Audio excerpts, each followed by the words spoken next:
Heritage Primary. It's Mrs. Hoffman. I have a book to read to you today. It's called Tracks. And this book is kind of special to me because since I'm at home, I have to use the books that are in my house, not in my classroom.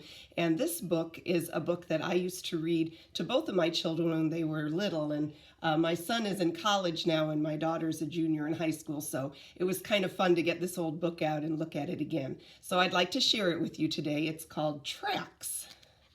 It's written by David Galeff, illustrated by Ted Arnold.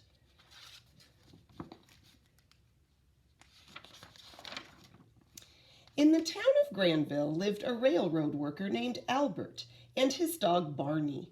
Albert had a brown mustache and a thick pair of glasses, and his job was to lay railway tracks.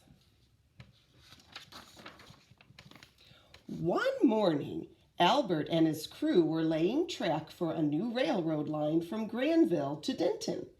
Wherever Albert pointed, his crew put down the wooden railroad ties.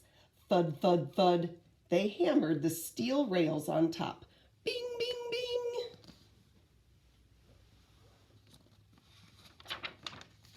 By noon, the new track ran straight past Henley's Field and Barton's Woods. But as the day grew hot, Albert's face grew sweaty. His glasses kept slipping down his nose. He kept pushing them back up. He was just bending down to pick up a railroad spike when his glasses slipped off completely. They hit a rock and broke with a crack. Albert reached for his broken glasses and put them back on. Everything around him looked blurry, but he didn't have time to go home for his other pair. Holding the glasses on with one hand, he pulled at his mustache with the other. Ooh, those are some busted up glasses. Straight ahead, he said, and pointed. Into Sally's pond? Asked one of the crew. Albert peered ahead, but couldn't see any pond, just the blue sky, a little lower than usual. I said straight, he repeated. The men shrugged and laid the tracks through the pond. Thud, bing, splash, quack, thump. See, when Albert looks, he just thought that was the sky down there. And he said, let's lay the tracks, but he actually had them put them right through the pond. Now they were in Dunn's pasture. A herd of cows was grazing, but to Albert, they looked like gray and white boulders. We must go around these large rocks, he announced. What rocks? Asked one of the men. Don't ask questions, replied Albert. So the crew laid the tracks around the cows. But whenever the cows moved, the crew had to curve the tracks again. Thud, bing, moo. The track zigzagged all over the pasture, leaving a circle with cows inside. Oh, this is one crazy railroad track. Soon they came to Calder's big red barn. To Albert, the barn looked like the Red Hills east of Granville. No more detours, he declared. We are tunneling right through. So the crew laid tracks straight into the barn, between the horse stalls and out the back door. Thud, thud, nay, bing, bam, right through the barn.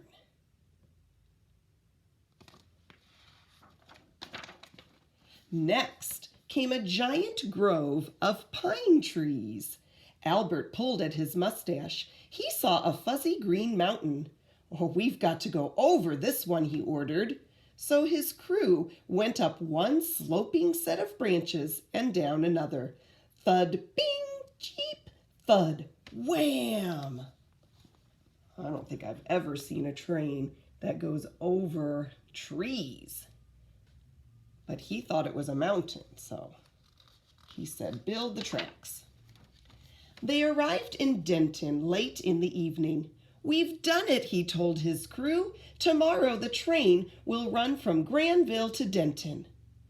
The next day, the mayor opened the new railroad line. Albert was wearing his other pair of glasses, a clean shirt, and his new straw hat. "Let us thank Albert and his crew," said the mayor. "They made this railroad line possible." The crowd cheered. So see, Albert has his other pair of glasses. Now he'll get to see his railroad tracks. I wonder what he'll think. Ooh. A bunch of Granville citizens climbed aboard. The mayor got into the cab of the locomotive with Sam, the engineer. Albert sat on the porch of the caboose. So there's the engine. That's the mayor. Here's the people. And then there's Albert. He's on the caboose, ready to take the first train ride on his new tracks. The train headed straight out of town. Chuffa, chuffa, chuff. Suddenly, a huge splash drenched everybody as the train ran through Sally's pond. "Quack, quack," complained a duck. "Phew," said Sam as he spat out a mouthful of water. So that's what the train looked like going into the water. I bet Albert is starting to wonder what he did yesterday when he built those tracks. The passengers were all drying off when the train entered Dunn's pasture and jerked to the left. All the passengers on the left side were thrown to the right. "Hang on," yelled Sam as the train jerked to the right and everyone was thrown to the left.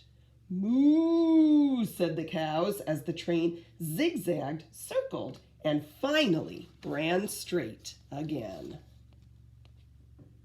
Oh, now they're going all curvy in the pasture. Look, the cows are still there. I wonder if they thought they couldn't leave. Albert was leaning over the side to see what was going on when everything went dark. He heard a loud neigh as his straw hat was snatched off. When he looked back, he saw a horse chewing on it. The train roared out of Calder's barn in a cloud of hay. Oh, they just went through the barn. Out the other side, look, they've got a cow attached to the front too. Oh, poor cow. "Watch out for low-flying branches," cried Sam as the train went up into the pine trees. A nest full of robins cried cheep, cheep, and a squirrel ran into Sam's cab. The train climbed higher and higher till it reached the top of one huge old pine, then ran down the other side of the woods with blinding speed. It was headed straight for Denton. That is one wild train ride. Oh, they still have the cow. Look, see him? He's still attached to the front. The engineer looks a little scared too.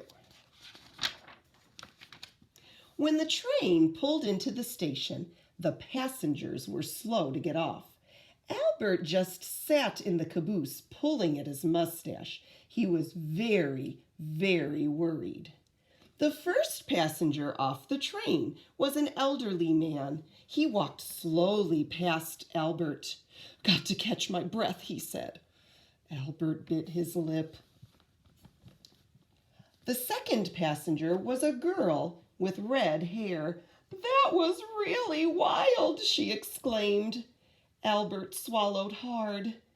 "Sam," remember the engineer? Sam stepped down from the cab, shaking his head. "I've driven on a lot of railroad lines, but this one beats them all." "I guess it does," said Albert. He's a little worried here. I'll show you what they all look like closer as they're getting off the train. They look a little worn out. And there's Albert tugging on his mustache because he's so worried that no one's going to like his train. Then the mayor of Granville got out. Albert pulled at his mustache so hard it hurt. But the mayor reached up to shake Albert's hand. "I just want to thank you for the most exciting ride I have ever taken," he said. The crowd around the train clapped and cheered. "I haven't had so much fun in years," the mayor went on. I don't see how you ever got the idea for those tracks." Albert took off his glasses to wipe his face. Everything turned blurry again. He put his glasses back on carefully. "Well, I don't really see too well either," he told the mayor, "but I think I will from now on." Oh, thank goodness the mayor liked it. So I guess that's how they're going to get from Granville to Denton. But look, here's what Albert has decided to do. He's going to take his new talent, and look what he did. He built an amusement park, Albert's Amusement Rides. And look, it looks like he's got a barn, and he's got the water splashing and the trees and all the things that he did on his train ride. He put it in his amusement park, and all the people are going. That really was kind of like a roller coaster ride, wasn't it? Once he got those tracks laid. Well, I hope you enjoyed this as much as my kids used to like it when they were little. I'll see you later. Bye.